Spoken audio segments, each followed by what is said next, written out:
There's no war in Ba Sing Se. What are you talking about? Where do you think all the refugees come from?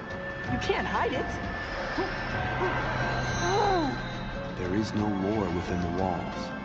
Here we are safe. Here we are free. I mean, if you... There she is. Sneaky bitch. I am. What is there anything you're really excited for figure-wise coming up?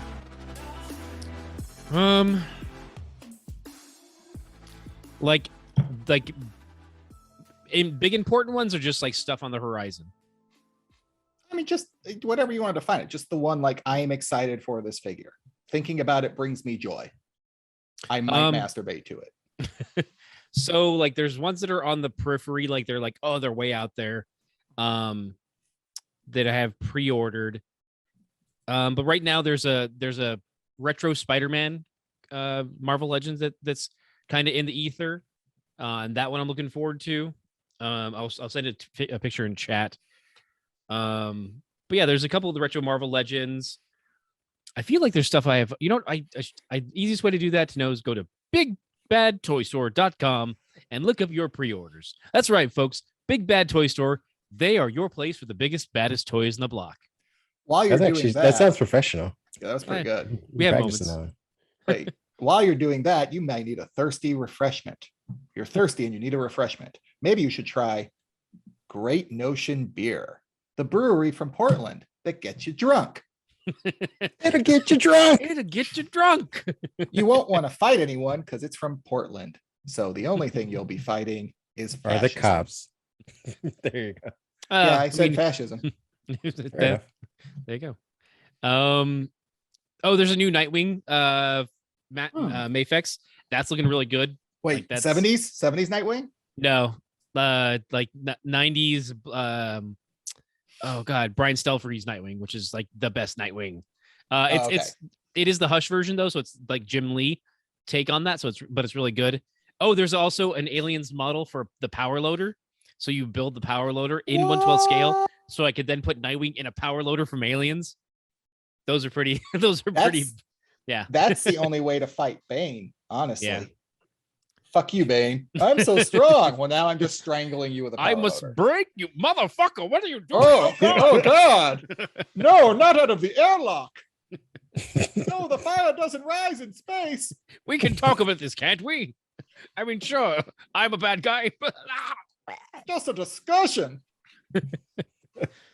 Those are two of the most recent things that kind of popped up on my radar. I mean, there's like other they're doing some Ronin Warriors figures that I really love. I'm looking forward to a Fennec Shand from Fennec Shand is Ming Na Wen from Mandalorian and Boba Fett and Star Wars. Oh, okay. Yeah. Oh, what just happened? Just showing you some of the editing bay. One of the screens we got up there. Geriatric adjective. Yeah. we go deep into that one. Fair enough. That seems like something we should go deep into. Yeah, it's a good stuff. Hey, it's magic. Fucking Ong is old. It's Aang. They say Aang in the show. Name is Ong, and I'm the Avatar. I do have an interview with M. Night Shyamalan in here as well. What did that asshole say about the name change? They weren't particularly interviewing about that. The interviews about people hating him. Especially so they were interviewing about that. Yeah. He was like, I don't understand why American audiences hate me, and it seems like it's getting worse. Because your movies are shit. Yeah, but he's also. I did enjoy Devil. Is that the elevator one? Yeah, I did enjoy that one. Yeah, I know the toast thing is really stupid. Ken, have you seen Devil?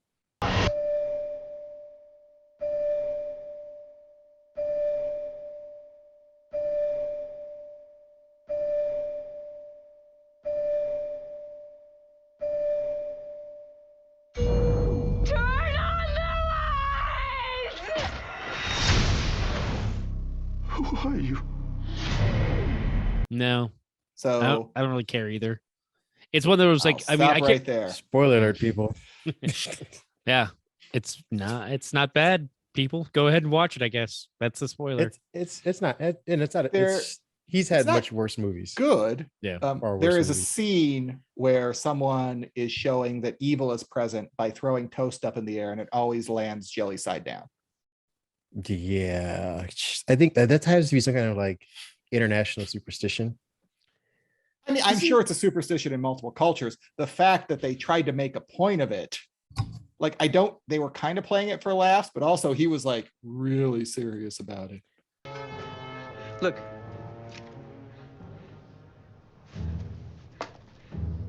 What are you doing? Oh. When he's near, everything goes wrong. Toast falls jelly side down.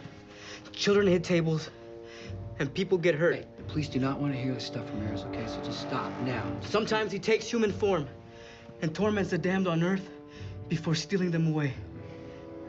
Where I come from, we call it the devil's meat. But like I'm really puzzled because like that's just science, right? Though, like that it's gonna land jelly side down because the weight of the jelly would keep it. I mean, I'm clearly not a scientist. Am I a jelly scientist? To do a lot of jelly research? Speak English, Doc. We ain't scientists. I heard you have a doctorate in toastology. So I'll tell you right now, toast. the devil believes in science. Got jelly. I thought you took thought you took a major in toast and a minor in jelly. Okay, No, I'm sorry, no, my bad. It was all butter. So minor he forgot. That's it. You know, It was the that's minorist. just the butter on toast is not bad. I am a Butter fan. on toast is the best. You I mean, get let's be honest though, butter on most things is amazing. Yeah, fair enough. Garlic butter. Oh god. Yeah. Oh shit. I mean, did you throw some All garlic right, in well, that? we're done, folks. We're gonna go eat. We're garlic bread. Welcome to the Garlic Bread Podcast. a little sugar, a little cinnamon on a nice piece of toast. Sounds a little similar to our last podcast of more butter on toast. I mean, there's a lot to talk about. Not really. We ran out of breads to talk about. What, you Have got we sourdoughs. You got the challah breads. Want to do that cinnamon rolls with the raisin Ooh. swirls? I love that one. That is really good. There's shrimp kebabs, shrimp creole, shrimp gumbo, pan fried, deep fried, stir fried. There's pineapple shrimp, lemon shrimp, coconut shrimp, pepper shrimp, shrimp soup, shrimp stew, shrimp salad, shrimp and potatoes, shrimp burger, shrimp sandwich. That's about it. We haven't even touched on multigrain, and that's like 1,000 different breads. I'm surprised they haven't made burgers with that kind of stuff, with the cinnamon toast with the raisin in it. I guarantee they have. I would imagine since I mean, people they have made it used out of a donuts. donut. Yeah. I would say since people have done donuts, I can see them doing the cinnamon. Yeah, I can see it happening. I mean, I haven't seen it. That's what I'm saying. Oh, that's. I figured Guy Fieri have it somewhere in his back pocket. I mean, mean- have you been to Guy Fieri's restaurant? I haven't, but I have seen the menu. But I'd say fair enough. You are in Florida, and that's the most kind of like, who wants to eat something? I've got a fucking idea. Yeah. That does seem like Florida. Sir, Chicago would like to have a word with you. I was gonna say I know that I believe Chicago's more like meats though. Like, But I think isn't Ohio the test bed state of every like KFC? All of them have their test stores are in I Ohio. believe so. Wisconsin is the state where instead of like the popcorn machine at the bar, they have like bacon. what? That is what I have been told. I don't even like in bars, Madison. but I just go there for like, you a little bit. Can I get a bowl over here? Yeah. What do you have can to I drink? get I'm still going to the beer menu. Okay, I'm still thinking. Okay? Yeah, I'm so sorry. I'm not gonna lie. I'm guessing the beer menu is, it's Milwaukee. So Miller Light, Miller High Life. Pick one. Are those right all from now. Milwaukee? Wouldn't it be Wait, Milwaukee's Miller, finest Milwaukee? or whatever? Yeah, Miller's Milwaukee. Yeah, but isn't there like a Milwaukee beer actually? Like a Old beer called Milwaukee. Old Milwaukee. There we go. Yeah, in the fancier places. Wait. So you tell me I can't get a Coors Banquet? I can't sit back with my I buddy mean, Johnny You can, Lawrence can, and have a but Coors but you're not Banquet? going to be allowed in the state. yeah, you can, but they're gonna throw you out and shoot you. Fucking ridiculous. I think Well, they're you gonna want a shoot you first, then Budweiser throw too, you you out. St. Louis piece of shit. Go across the border, you asshole. Fuck I- out of here. I only know about Coors Banquet because of Johnny Lawrence. So that's my That's biggest that's takeaway. that's the only way to know it anyway. Don't actually enough. drink it. But they come with those little glass bottles. They look so enticing. Like, I don't know. Well, they have to. It's like ugly people. They have to compensate. They have to make up for all the stuff Gotcha. they lack. But they're little, yellow, different. Shut the fuck up. Is that more advertising? Yellow. I mean, it's different, or a Coors description Light. of me, depending on your point of view. Fair enough.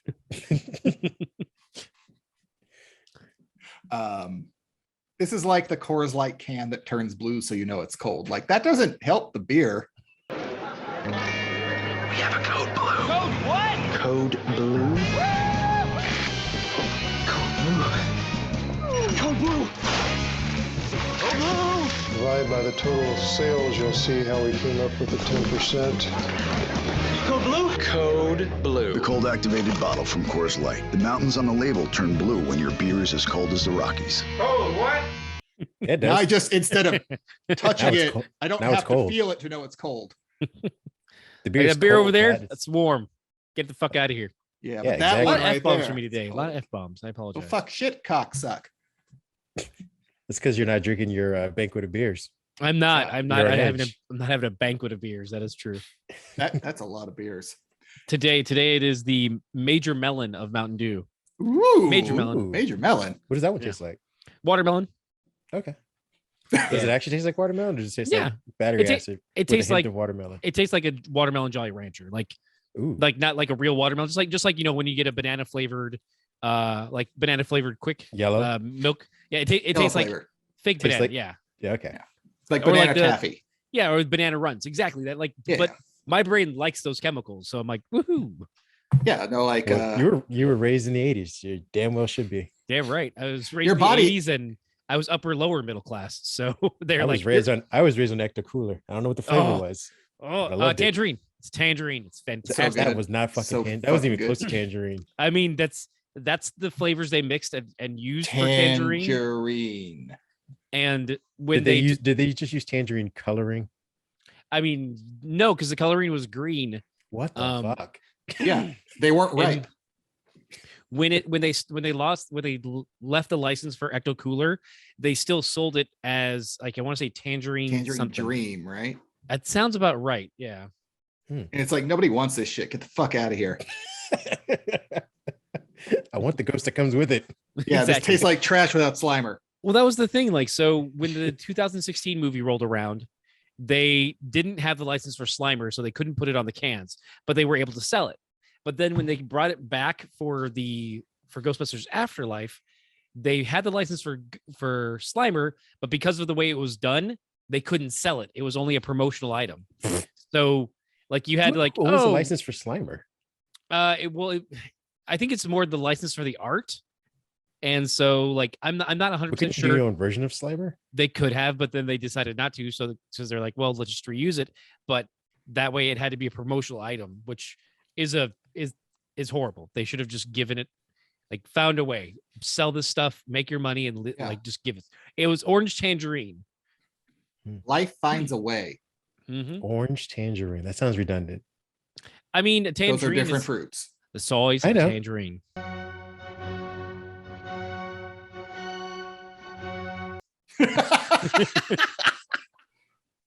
Oh, we got Michael Caine back on the show. Every time I got to do that accent, that is literally the size of a Soys tangerine. or tangerine. Fucking assholes.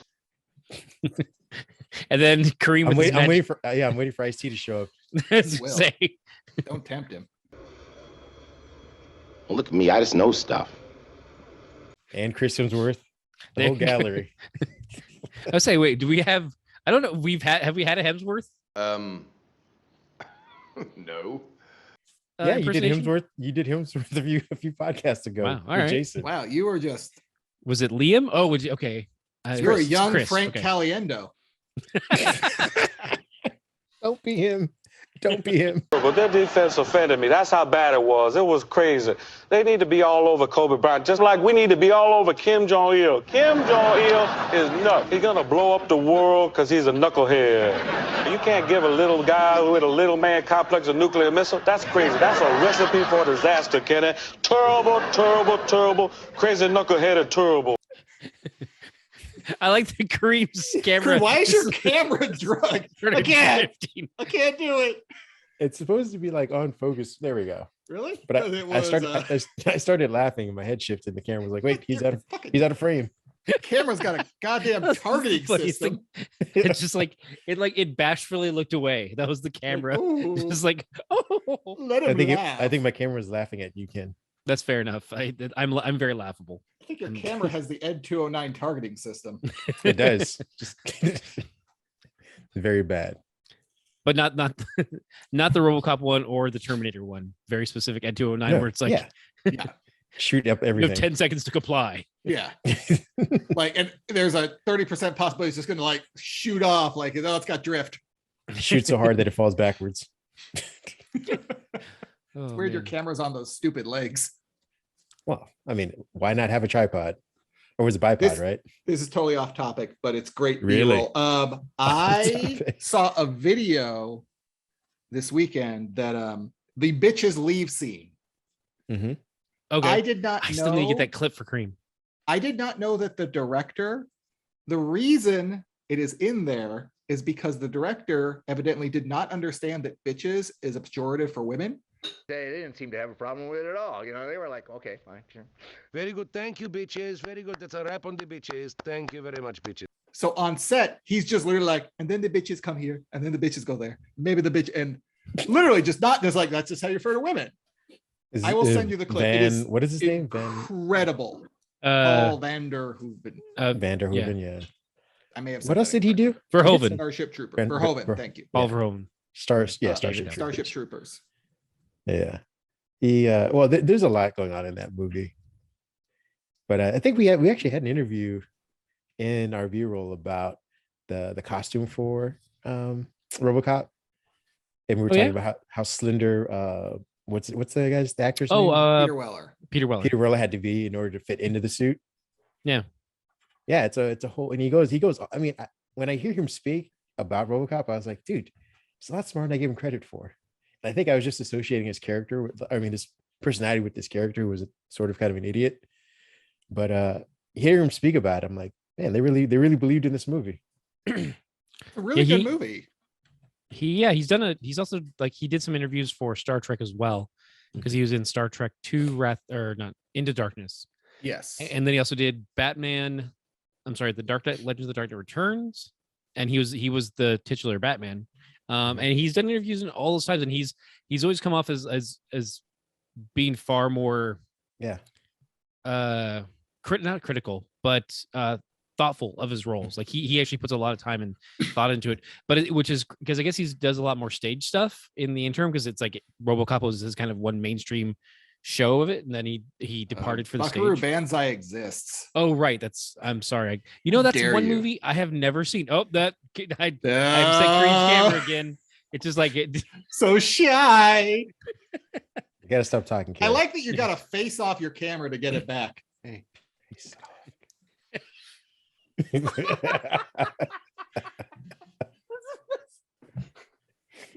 I don't think kids ever laughed that hard on this podcast ever.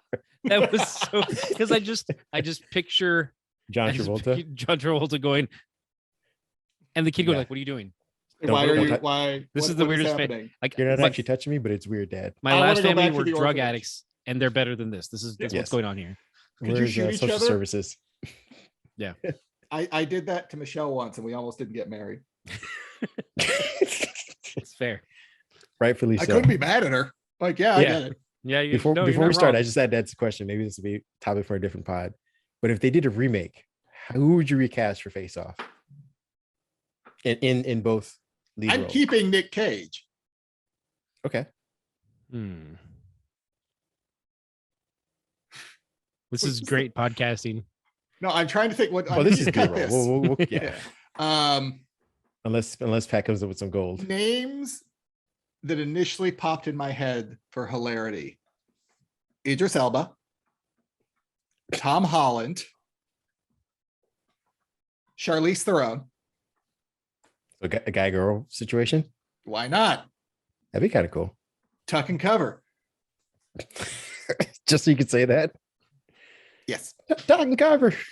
Oh my goodness.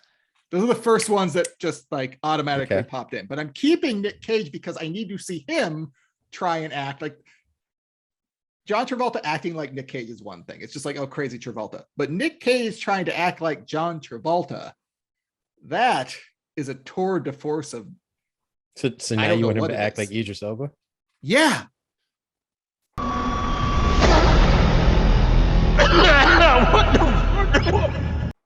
Think about that a second. Think about Nicolas Cage trying to act like Idris Elba. The first person that came to my mind was Jack Black. And then you said, oh, whatever's happening, I'm still keeping Jack Black. So I'm like, okay. So then Jack Black in the Travolta role and Nick Cage in the Nick Cage role, and just go from there. And then since you said Tom Holland as the son of Tom Holland as the son of both Nick Cage and of with a different wig. Just different wigs. Like one's a black-haired wig, one's a blonde. That's I do like the Idris Elba though. That's definitely so we're doing a comedy, right? That's at least what I'm getting at. No, not on purpose. Played completely serious. Yes. Okay. And I was going to say, because like they're not for shot. This has nothing to do with like spies, FBI. This is just like two guys working at a bakery or something. No. Again, no. Shot for shot remake. Yeah. Okay. It is the same movie. Get John Woo here now. Has John Woo made a movie in like? It doesn't matter. He's making one right now. Okay. Or you find a gentleman named John Woo. Someone legally changes their name to John Woo. Not even that. Sounds Someone has a business card that says John Woo on it. And it's not even spelled the same. No, right, fine. exactly. It's John Woo. I like that. So you got Ric Flair. Yes. Yeah. All right. Ric Flair. And John Woo hasn't done anything since Manhunt in 2017. Okay. Maybe he's working on something. Yeah. All I want to do is now recast films. That's it. I'm just like, yeah, no, okay. Like 90s films. Like, how do you recast Con Air? Who's in the Chief O'Brien role? Are you really just recasting Nick Cage movies? No, but we're not recasting Nick Cage though. No, we're just recasting everyone around. Unless we'll get a Nick new Cage is moved to another role within the film. Ooh. So now he's Cyrus the Virus. Yes. Ooh, I like that. Best line in the movie ever. Say Anara. That was such a shitty movie in retrospect, but I watched the hell out of it. I saw it recently. It's terrible, but great. Well, it's one of those things too, like because at the time, like it was the changeover to DVD. So many people were like, "Well, we got to get the DVD." Well, it's DVDs that were in your collection simply because it was that time.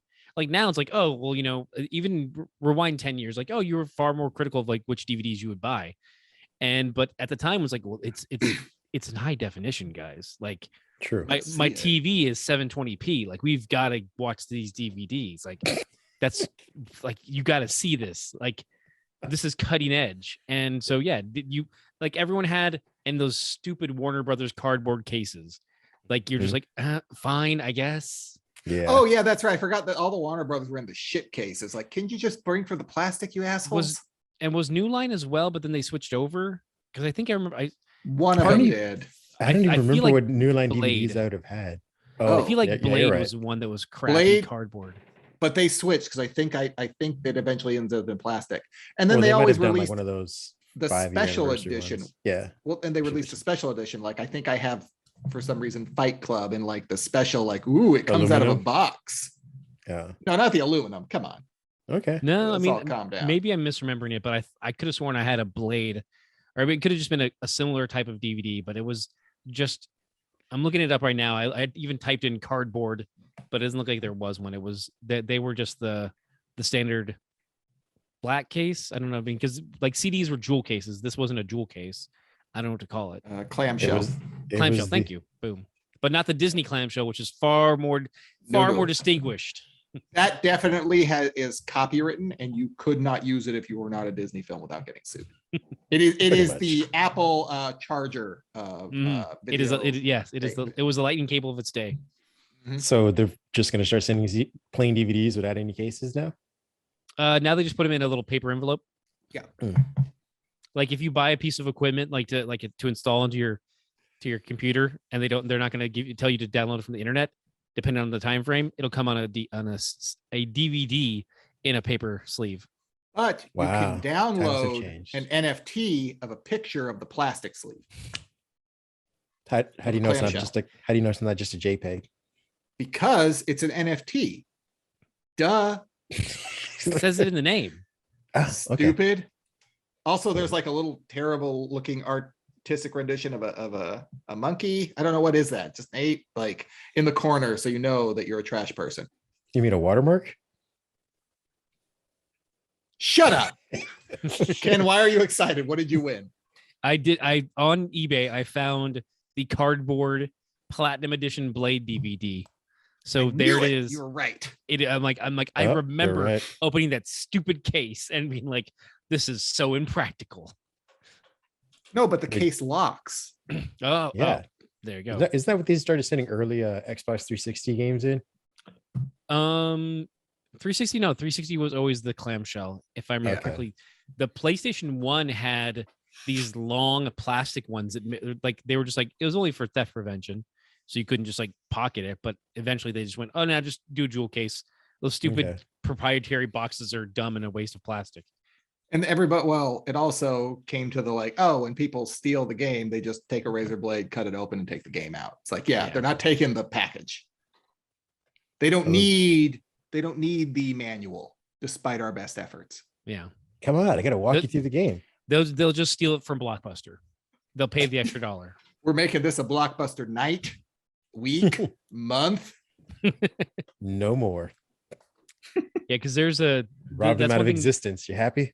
I remember about the Resident Evil game for the original PlayStation was one of those long boxes, and I'm like, and they had the inside an inside sticker behind the disc. Like it was they did them right at the time. They're like, no, this is part of the experience. You're gonna pull it out. You're gonna see that thing behind the disc. You're like, you won't know what to do.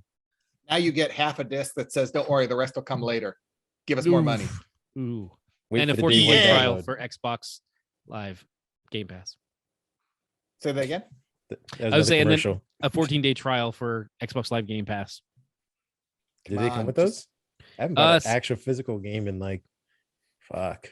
I think it depends on the publisher, to be honest. Okay. Because I have received some in some games, but not in all of them. So. What was the last physical game you bought? Ghostbusters Remastered, the Xbox One remaster of the 360 version. I believe that's nice. Outer Worlds, I think is the last one I bought. I think the Division was the last one I got. Division 2, maybe it was Electric Division 2. Boogaloo. Yeah. Well, because everything's all digital now. It's the same thing we did when we had DVDs, Pat. Look at all the memory I have. La-dee-da. No, I don't have memory. I just delete the ones that I haven't played in like. Oh, I just delete things left and right because I'm not a hoarder. Whoop-de-woo. That was one thing for the Ghostbusters game is like, well, it's a licensed game, so I'm like, it's gonna disappear. It's gonna be delisted. I'm like, no, I kind of want that. And it's like I love that game. It was so. I mean, you had the original cast back. Everyone came back. It's kind of funny too hearing an interview with Sigourney Weaver. She had originally passed on it, but then like by the time that she had heard about it again, she's like, wait, everyone's doing it? I thought this was just like just a side project thing. And she's like, I would have done it if I would have known it would have been like everyone back together. And then like that's a bit of, I mean, Alyssa Milano plays the female lead in that game, which is it's fine. It's a moderate role. It's in an early Ghostbusters series. It's a moderate role, which is mostly what you get for female characters in that. So yeah. But it's a really fun game. Speaking of Sigourney Weaver in games, I tried playing an Alien game. Which one? Isolation? Is that whatever the newest one is? Or Space Marines? Newest one's Fire Team. Fire Team. And you're thinking Colonial Marines. Thank you. I'm not a huge fan of it. Of Fire Team? Yeah. Oh, I'm sorry. A lot of falling crates, and then I mean, it seems like they made a game because of the license for that weird sound effect that the aliens make and the guns make. So they use the hell out of it. Get him! They do it. Oh. Yeah. Like imagine just listening to aliens, just the sound effect over and over again.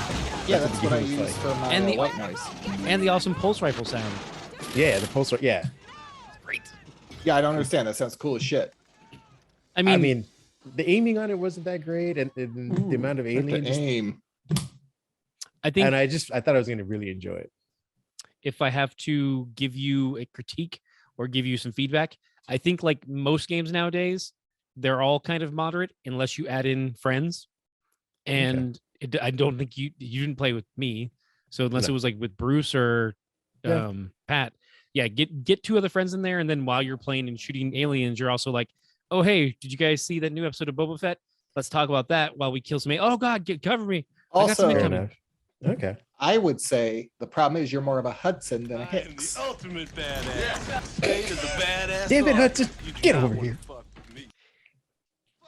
How do I get out of this chicken shit Where's the operation? real pretty shit now, man? I am definitely a Hudson. Game over, man. Fair enough. He wants them to. What the fuck are we gonna do now? What fucking put her in charge, man?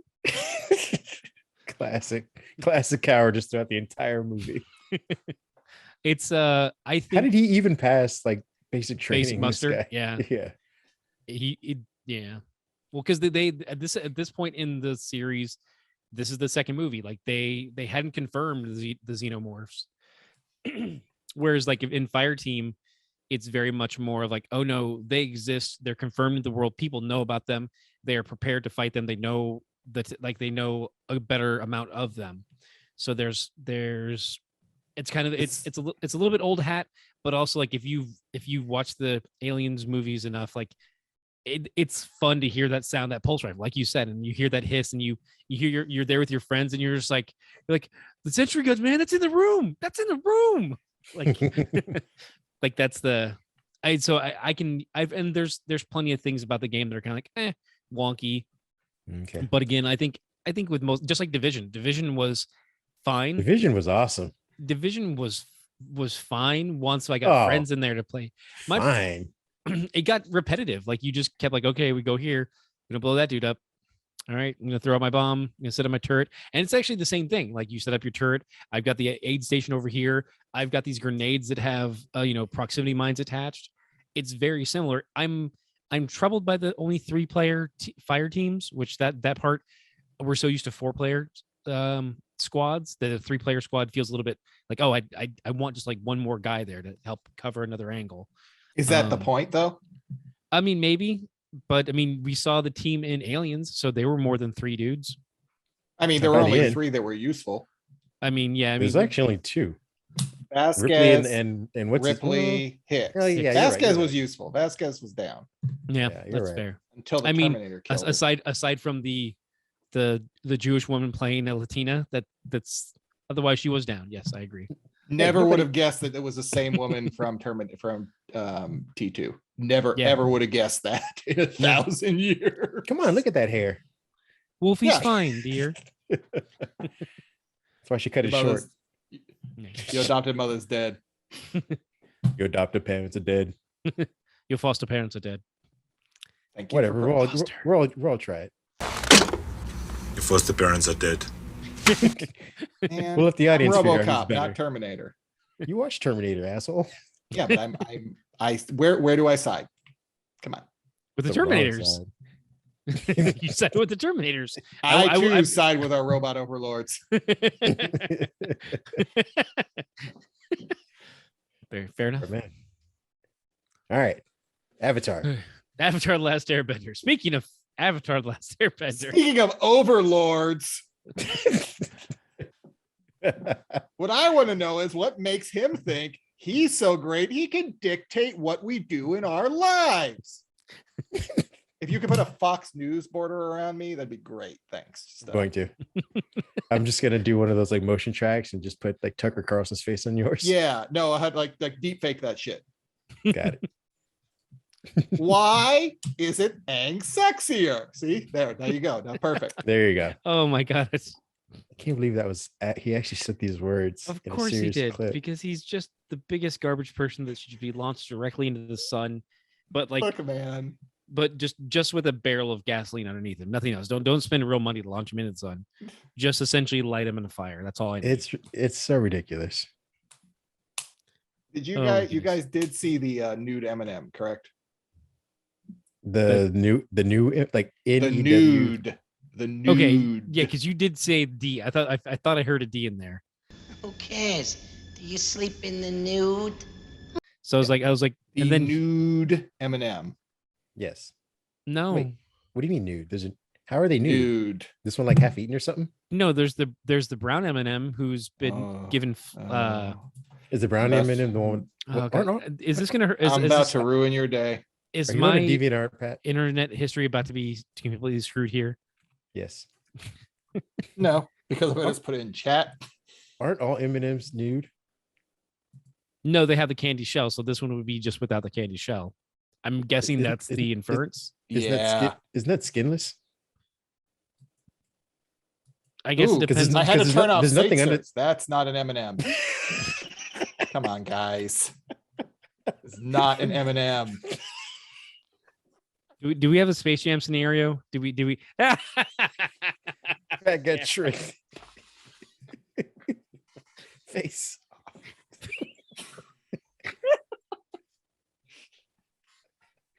Oh man. I got tricked. He's watching scat videos now. I don't understand what this has to do with M&Ms, but Like, you want your chocolate? Here you go. I love that Pat's like, I don't understand what this has to do with M&Ms, but I haven't turned away yet. I will find this later. It made the rounds on Twitter, and it is quite disturbing. Did someone draw this? Yeah, like they took the M&M's shell off. But then it's just chocolate, and so it looks like a brown it's M&M. not. No. Oh no. Yeah. I don't want to know. I don't like this. I mean, I'm sure Tucker Carlson has it saved somewhere. Yeah. I'll keep my sexy M&Ms. Thank you. You got to get off. You got to get off, man. I don't know what you want him to do. It's I want him to die. That's what I want him to do. Yes, but as fast as possible. Like, I mean, preferably before the end of this month. I'll give him a couple days. Jerking off to nude M&Ms. That's a David Carradine situation waiting to happen. So, dude, David Carradine lasted way too long after stealing work from Bruce Lee. Yeah, but he also probably didn't look at the naked M&M until like right before he died. So it's fine. Is that apparently, judging from what you're saying, it's the way to go. So someone just flashed the cursed image in front of him, and he's like, "Oh God!" Not the way to go at all. You should go your own way. You can go your own Thank way. You. Go your own way. This is a karaoke episode. All right, back to Avatar. Just fishing you guys back in. We finished season 1. There we go. That ends with dead girlfriend. Yes, dead girlfriend. The moon's back. That's cool. Kidnapped Avatar, right? No, he's rescued by He's Katara. rescued. Okay, right. Okay, fair enough. Yeah, so they can hook up later. Oh, you know they so hooked up off camera all the time. Just tween friends with benefits. Yeah. What else are you gonna do on a? I feel like we're gonna your get safe canceled. search is definitely off. Speaking of DeviantArt. All right, so we're in book 2. So in which book is 2, yeah. I think in the interest of EARF. a timeline, I think Kareem, your first episode, your most memorable episode, is first chronologically. Yeah, Kareem. Yeah. So I got book 2, Earth, episode 6, The Blind Bandit. So, I mean, this has got to be, I think it's a fan favorite, right? I'm pretty sure it's also probably one of the more iconic episodes from the show in general. And it's, I'll read the brief summary of it. The introduction of, oh no, that's my own writing. Still seeking earthbending master. Aang and the crew stumble upon an earthbending tournament. While there, they find a divine master earthbender Toph, a girl whom Aang saw in a vision in the swamp, which comes back into play several times actually throughout the show. Aang challenges her to and easily defeats her with airbending, but she refuses to teach him earthbending. Both Aang and Toph are captured by the owner of the earthbending tournament. I liked it just because I think I mentioned in my notes that she becomes a pretty cool and iconic character for accessibility and inclusion. I don't think I've ever, other than maybe that Ghostbuster who was in the wheelchair, had really ever seen characters, with any type of differently abled individuals, and not only differently able, but like main characters, and like the writers having to not necessarily write around it, but write to include it as kind of like their feature. I would say one of the most interesting things about the character is that they don't, like you said, they don't shy away from the fact that she's blind. In fact, it becomes a joke, but not in a hurtful way. They'll say like, didn't you see? And like, no, I didn't. Like, okay, that seems like a realistic way to include that. Well, yeah, and any person or parent or anything that's looking for a way to explain, particularly being vision impaired or anything like that, it's actually her ability is based on the fact that she can't see, and that she has to, it's one of the reasons why she becomes one of the best earthbenders out there, if not, the best, is because she can't see, and she uses her senses for other things, and it kind of heightens her ability to earthbend. So again, like you said, they don't shy away from it. They actually make it a strength in the show, and they take it seriously too. It isn't like you said, her friends joke about it with her, but nobody in the earth itself, the reality they exist in, make fun of it. It's not mean-spirited. Mm-hmm. I definitely agree. It's definitely like, this is one of those few times we see a blind hero character that you kind of identify with. I will say, however, I'm a little ashamed that you forgot about the TV show Mantis, and that he was in a wheelchair except when he wore the Mantis suit, played by the fantastic Carl Lumley. And really, it's a damn shame, because that show was great for its time. I didn't forget Mantis. I said animated. Oh, okay, fair enough. Was there a cartoon of Mantis? I think, you know what the funny thing is, I bet there might have been. Yeah, I bet there was in the works at some point. They're like, no, wait. The show's so good, we're gonna do an animated series next year, and they're like, oh, never mind that. Well, they canceled the live action. What about this animated thing? Yeah, get that book out of here. Get the shit out of here. But yeah, Mantis was but yeah, no, definitely, and it's she's presented in such a way too, like, it's not not even played like it's not meant to like to play in your heartstrings. It is very much like, no, she's completely capable, and she's there to kick butt. And it's like, you see a little bit too of how she has been like diminished by her family and by her father. Toph, there's too many of them. We need an earthbender. We need you. My daughter is blind. She is blind and tiny and helpless and fragile. She cannot help you. Yes, I can. And like, oh no, you can't do this. You can't, like, she's just a blind girl. You can't, like, when Aang and them go to see her, I'm like, oh, we need her help. And like, no, my daughter can't do that. And it's really good that they show she's just a strong, competent character from the get-go. Like, it's really good. And I do, and like, of course, all the different wrestling stuff. If you're a fan of wrestling, the way they kind of play that in there's like, the boulder is conflicted. I was going to say, she's the second most important behind the boulder, obviously. Yeah, obviously. I mean, but yeah, though, that's it. She's definitely worth, like, she's great to be introduced. And right off the bat, like, you think like, oh, are we going to have Boomy be the one to teach her? But like, no, he finds a teacher that's right for him. And that's kind of the interesting thing of, like, him going into seclusion for those 100 years. He would have had Boomy be his teacher, or he would have had another contemporary at the time. But now he waited the right amount of time, and he found his teacher. And the same can be said for his fire bending teacher, which we'll get to. Yeah. Well, that was the other thing that they kind of did when they started pairing him up with people he can learn skills from, is by keeping them within his age range. I mean, I'm assuming he'd be a great student regardless of age, but it just seems as they introduce new abilities and he kind of travels the world with these individuals, that it just kind of works that they're all around the same age and kind of learning and going through life through these kind of things. But like you said, I would just kind of harken back to your parent thing. I also, any parent who's watching this with a child might see themselves in this, especially if they have, if it isn't just physical disabilities, mental disabilities.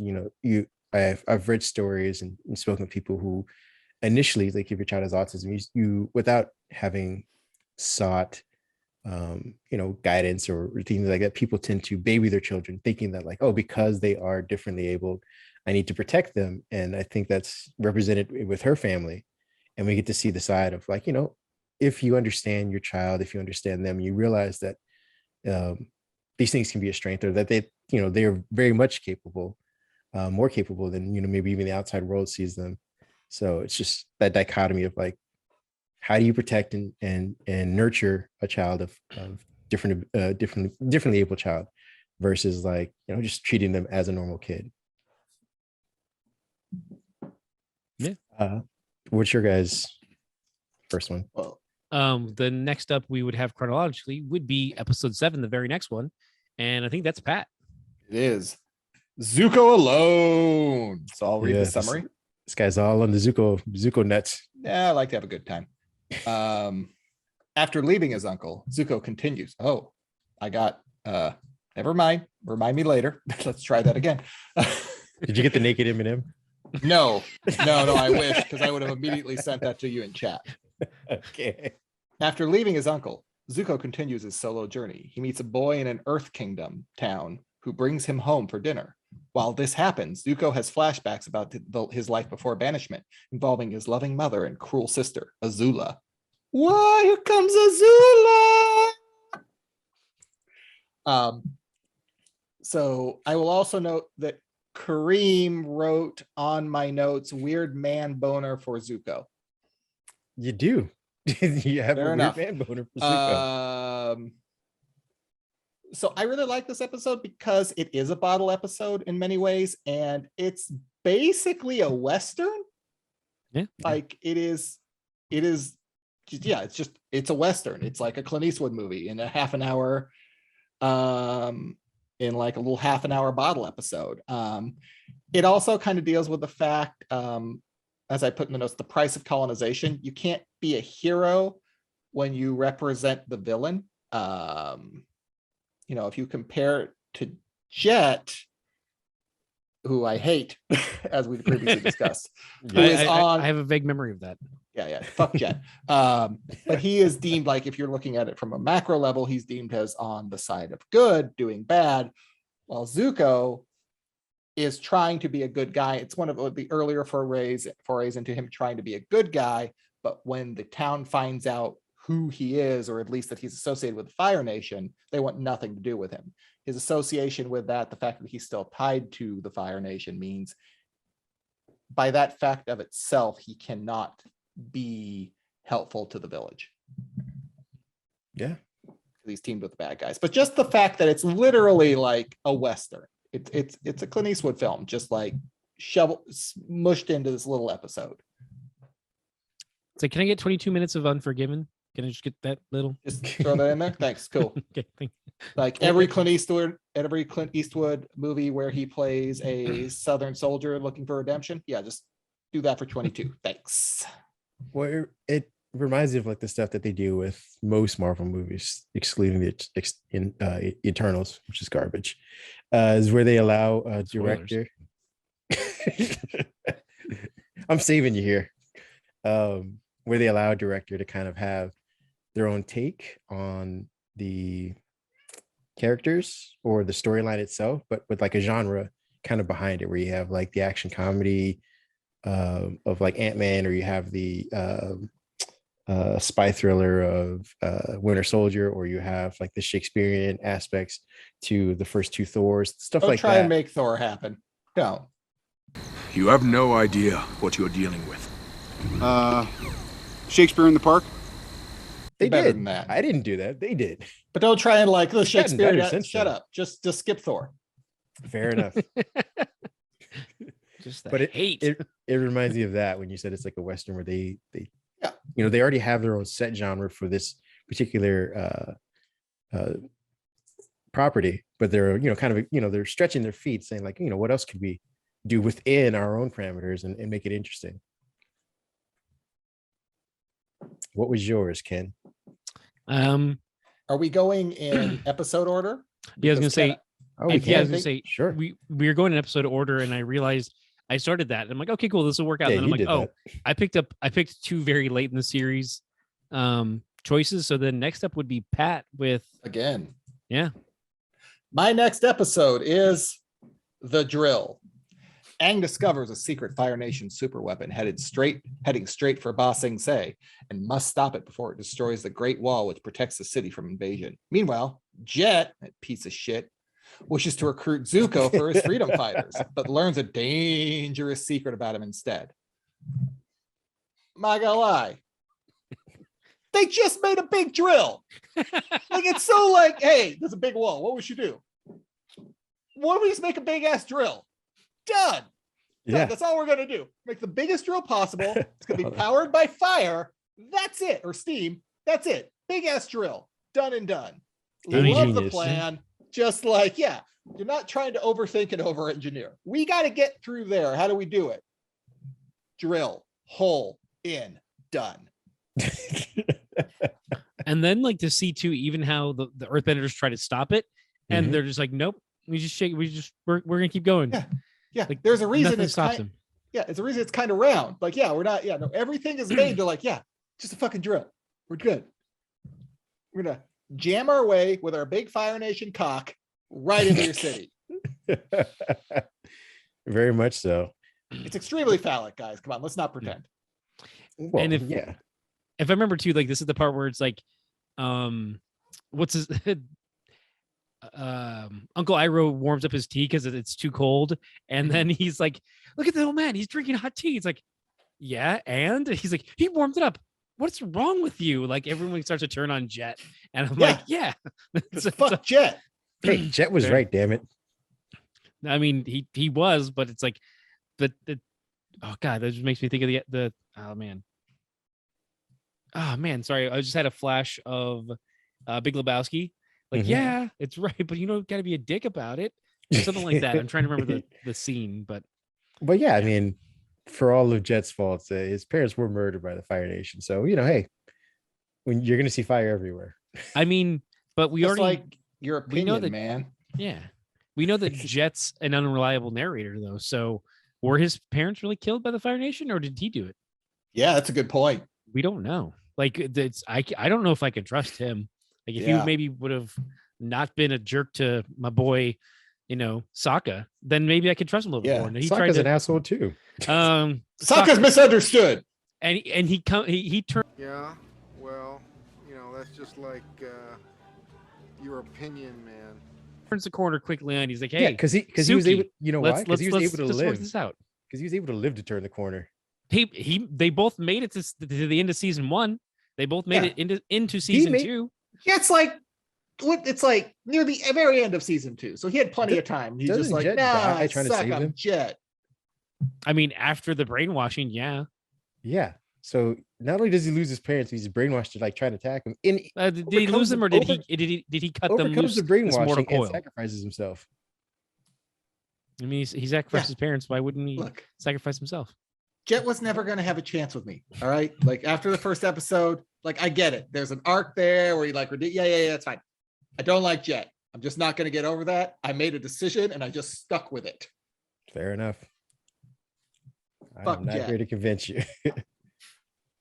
I don't know. I do love all of the machinations and like how they have to try and disable it so many different times.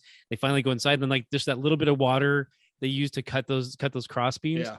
There's a lot of good it's like problem solving and stuff there. It's good. And then in the end, when the Earth, I mean, this is like going forward a few episodes, but when they try to get through the wall, and then the Dialee's like, no, they didn't, and nothing happened. They're fine, and like they just covered all up. And it's like, wow, that's crazy. Like it's just this giant drill, but there it is. Yeah. There is no war in Ukraine. Ba Sing Se. Excuse me. There's no war within the walls. Here we are safe. Too close. Too top. Here. This is never going to make it on YouTube. At least not in the Kremlin. Get demonetized there. Yeah. Well, I guess that goes right into mine, right? Are we doing chronological? Yeah, we're Can you really set this up so you got to end season 2? I just taking the reins of this show, boys. Well, I mean, just going back to what you're saying about there not being anything happening in Ba Sing Se, like that is again, another, I believe, iconic thing that I think there's like, obviously there's memes of this one, right? Of what's her name? What is the Julie. girl's- Julie, yeah. Oh no, it's it's Julie. Yeah. She gets replaced and then she comes back. But yeah, I chose that one just because I thought it was an episode that didn't have a lot of action, as far as what the show kind of can do. And it's coming off of a ton of action as well, but it's still a super interesting episode. Where they're being shown the city and they're kind of, you get that weird Hitchcockian like second layer of like, oh, there's something going on. She's super creepy, and they're trying to be gaslight. They're basically gaslighting their guests and just like saying like, oh, we're all fine. And it, in retrospect, now I've even grown more appreciative of it because they were pulling from stuff that I hadn't even thought about as far as politics were concerned, and it's more prevalent today than it was back when the show was at least being written at the time, or at least I was aware of, sadly.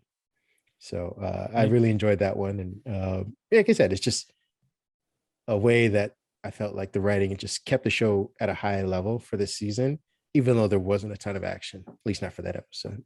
I do feel like season 2, like they start to stretch their legs with the writing, and it really start to see what they can do with it. Like it is as Kareem, I think you pointed out last episode, season 1 definitely is, it's a kid, this is all a kid show, but it definitely feels like a kid show in season 1, where season 2 they really ramp up like the themes and kind of the what's actually happening there. And I think Ken's episode is gonna even dive deeper into that and make us all sad. Yeah, it's kind of funny because we did like 7 and then 8, and then we're here doing 13, 14, and 15. Like it just the hits are just like, it's just like right there, bam, bam, bam. It's and the show's firing on all cylinders because you do have those high points that then give you like, oh well, those need to make way for an episode of just like, okay, we need a moment of rest. But then there's like this rest is tense and eerie and off. And then like, okay, well then we're going to move into my first pick of the season, which is Tales of Ba Sing Se. And it's my pick for a bunch of different reasons. Like I like the anthology nature of it. Like, okay, well this is Katara and Toph on their own little adventure, and there's some great moments. Like they get to have a moment together and be the girls and feel how they've been stuck with these two boys that they're like, yeah, it's my brother and Aang, and just it is whatever. But Toph never had a girlfriend before this. Like she was just kind of on her own in the house, or the occasional fighting in the wrestling stuff. Like this is her first girlfriend, and she's like, she gets to express what that means for her, being both blind and then like, oh well, let's try some makeup and make ourselves so pretty. It's like, well, what does that mean to me being a blind person? How does that, and that plays out great there, and that hits you in like those heartstrings. And then you've got Sokka's, who's far more laid back and just kind of fun because he's like, oh, I think he stumbles into the, I guess would be a school because they're learning about poetry, haikus. Yeah, poetry and haikus specifically, and he's just kind of throwing stuff off the cuff and it's landing, and it's kind of fun. But of course, the main reason I bring up this episode is because of the Uncle Iroh story, and it's before I go into that, I will mention I believe this is the same episode that has Zuko dating the young girl from the tea shop that he meets, and like kind of like goes on a date, and he's like kind of trying to experience what life is when he doesn't have to be the son of the Fire Lord. Like he's not Prince Zuko, he's Lee. He's just a kid who works in a tea shop, and that's a good moment for him too. And so like it's great that we get to see all these kind of down like low key moments in their lives and what it means to them at that time. And then on to Uncle Iroh, who helps a mugger who tries to mug him. He's like, no, your stance is all wrong. You gotta stand like this, and you're off balance here. And then he helps a little baby and sings a little song to him and gets them to calm down for her mother.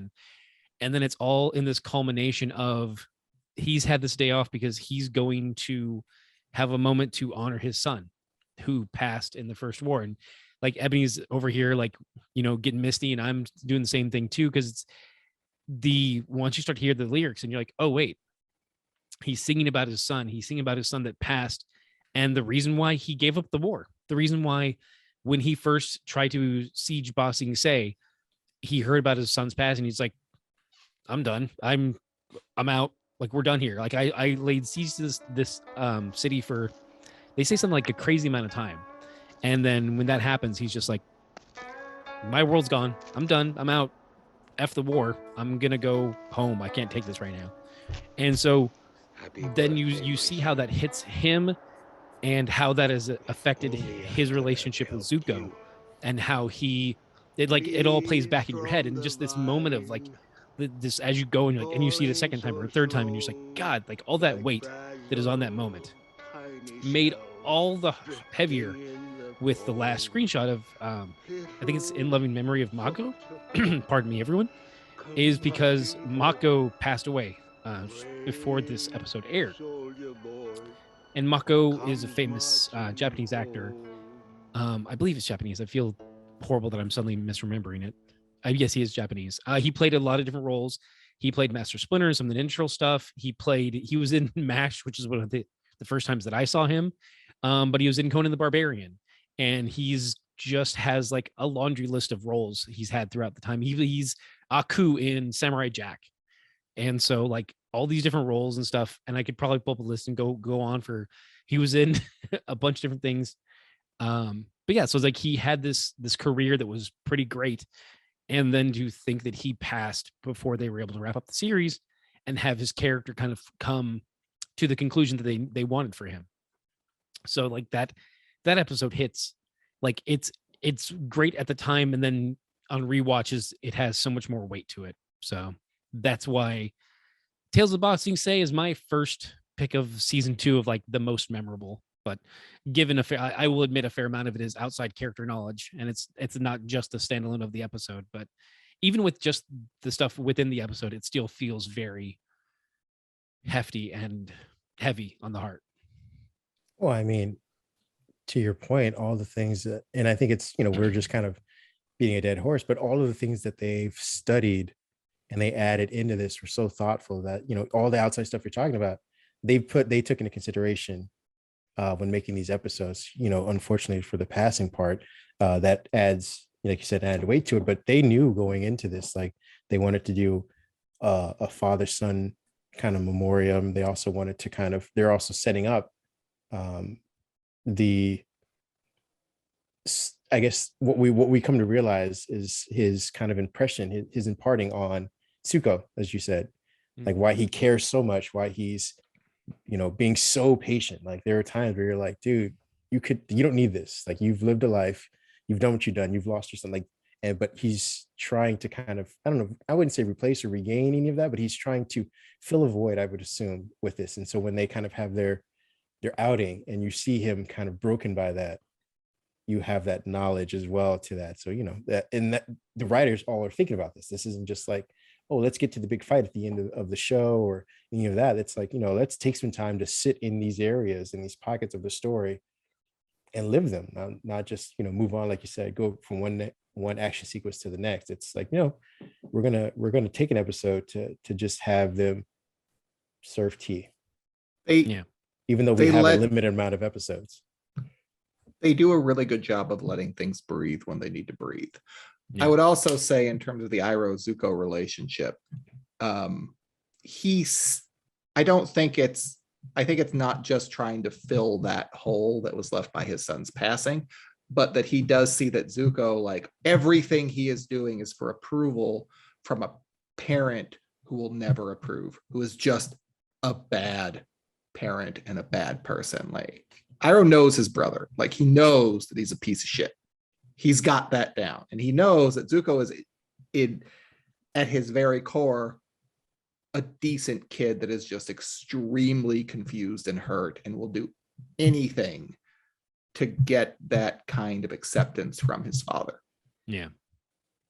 And it's to the point, he's not trying to replace him.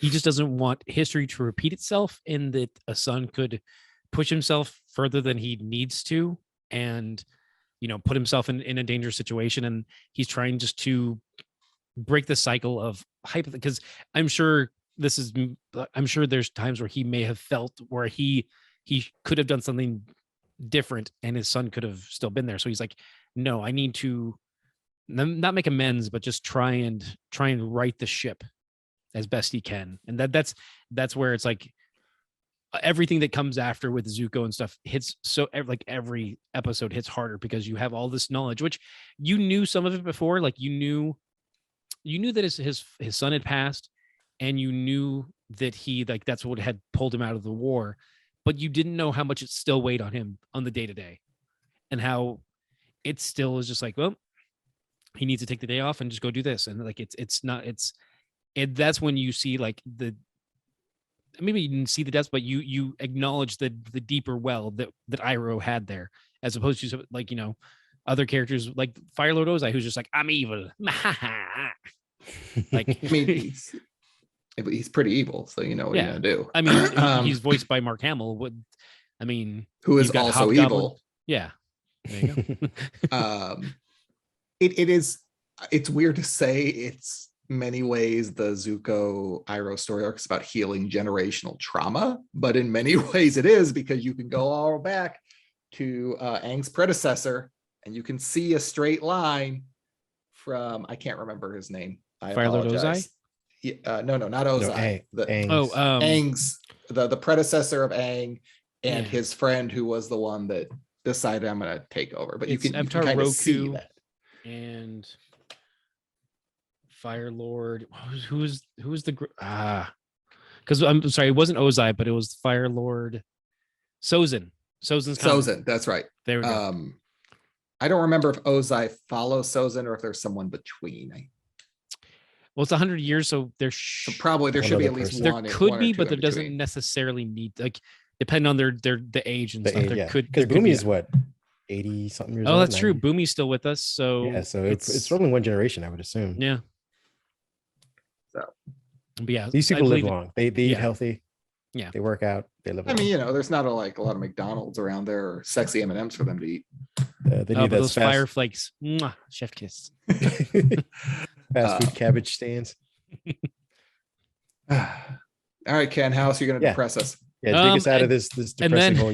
The complete opposite side of the spectrum is I'm going back to, I had my wrong list open.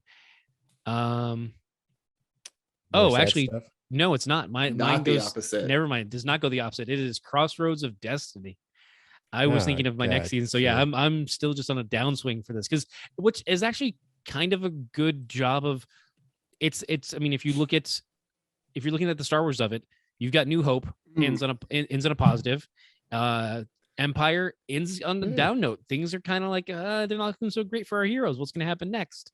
And then you go into book 3. True, so this is very much like Azula. You have Katara and Zuko down in the mines underneath the Bossing Say, and they actually seem like they're rounding a corner. Like, oh, maybe Zuko's not all that bad. Maybe she's going to help him. You know, maybe everything's going to come together, and then Azula hits those right buttons and flips Zuko, and just like, no, this is going to go the other way.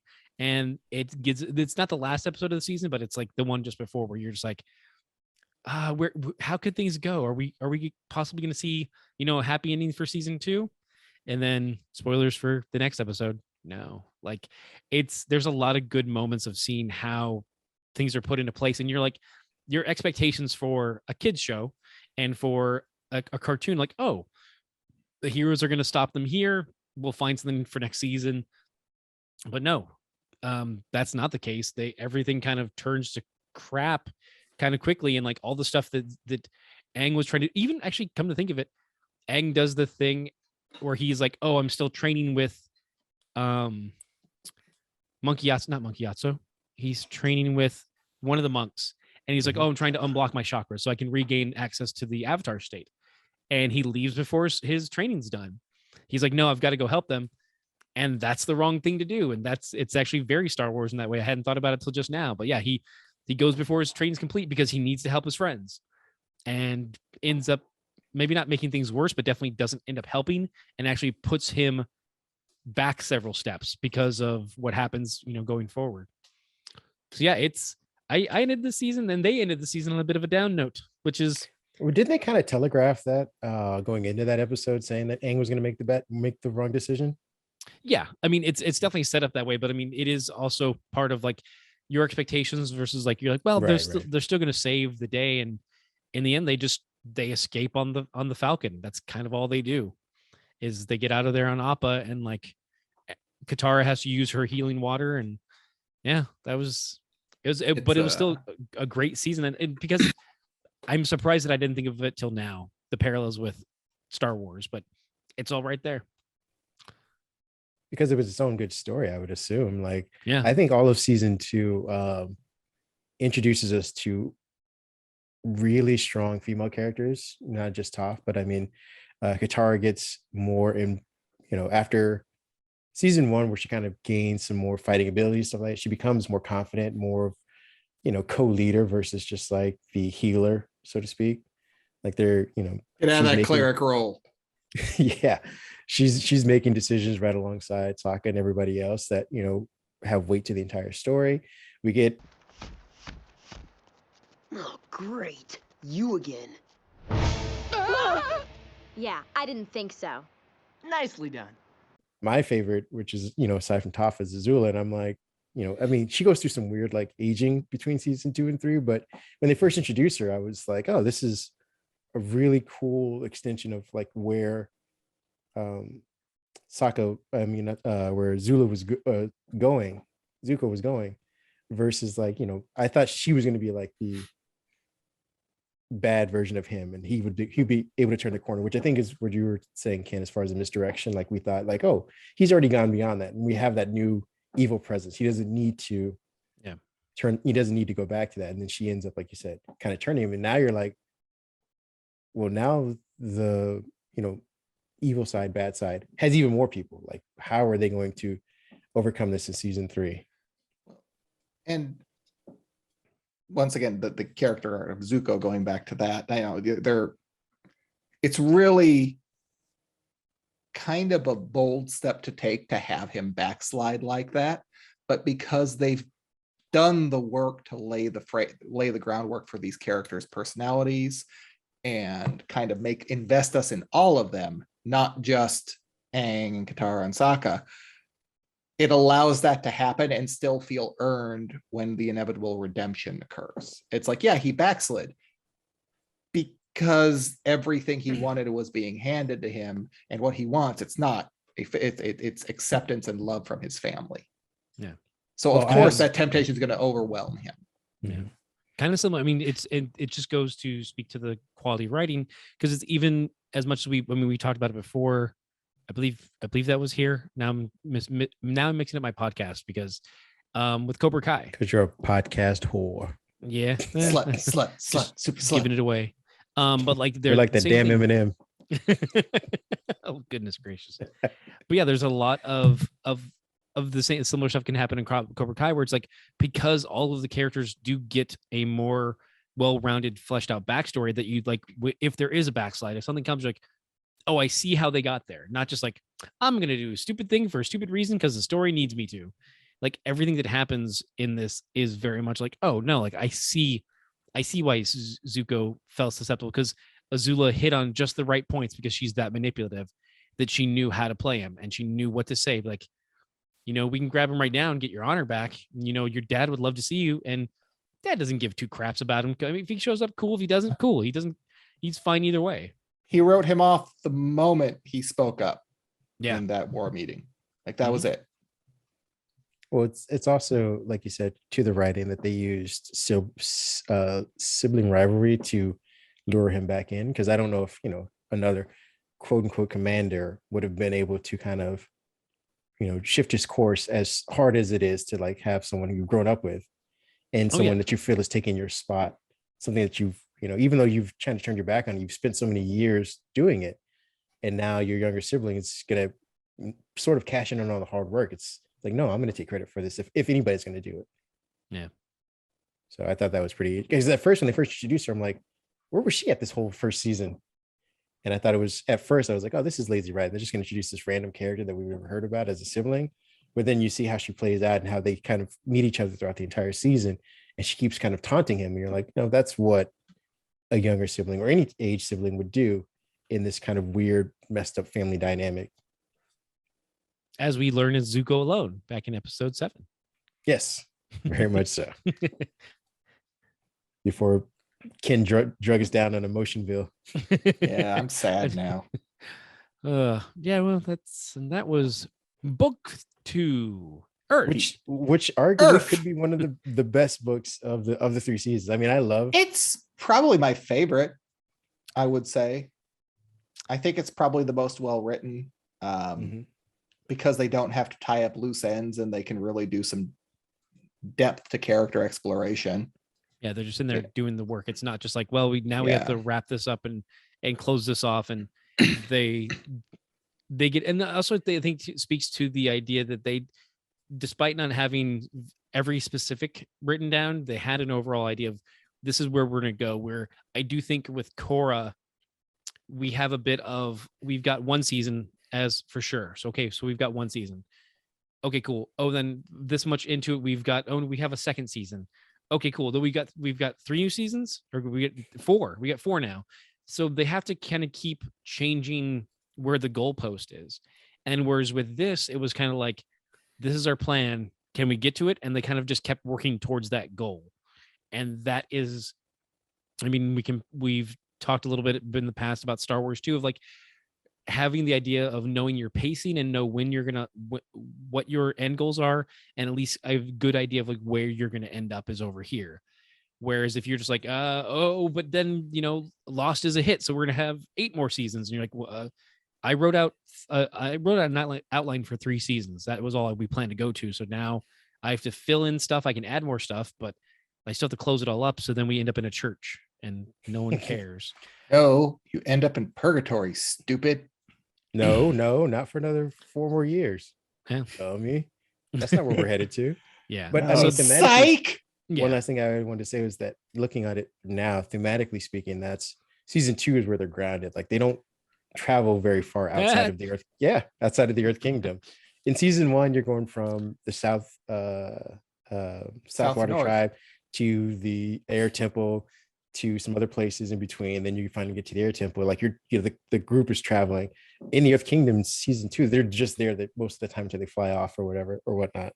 So they, like you said, they're just kind of there. And you got, like we've been saying, just sitting in those stories.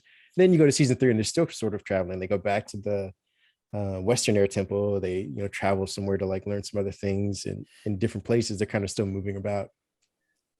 It's like Ken said, it's Return of the Jedi. It reminds me of the Dark Knight trilogy because it ends on kind of a melancholy, like what happens from here, but is probably the best of the bunch.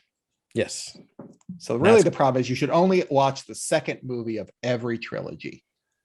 Yeah, Terminator 2. Are you gonna count T3 as are you gonna break those off as a trilogy, champ? You gonna do that? No, even if we broke those off and then we said those weren't part of canon, this Dark Fate one still is the third one. Wait. So then that's fair. But wait, so after T3, you've got Salvation. Oh, okay, so you got Salvation, Genesis with a Y. Genesis, and then Dark Fate. So was there another one in there, or is that it? I think we have a show. That's right, the show, which is awesome. So okay, so you got 2 trilogies of 2. Wow, the sequel trilogy. That's hilarious. Yeah. But the sequel trilogy is also a prequel trilogy, depending on how you look at it, because time travel. Which one you count? Yeah. Yeah. But we're not. I would just take T1 and T2, and we'll just dump the rest. Sounds good. Except for the TV show, we can still watch that on DVD or. I'm not. Dump the rest of the movies. Okay, fair enough. Yeah, TV show is awesome. Yeah, TV show's great. Yeah, Circe over there shotgunning dudes is great. Happy birthday, my son. If only I could have helped you. Leaves from the vine, falling so slow, like fragile, tiny shells drifting in the foam. Little soldier boy, come marching home. Brave soldier boy comes marching home.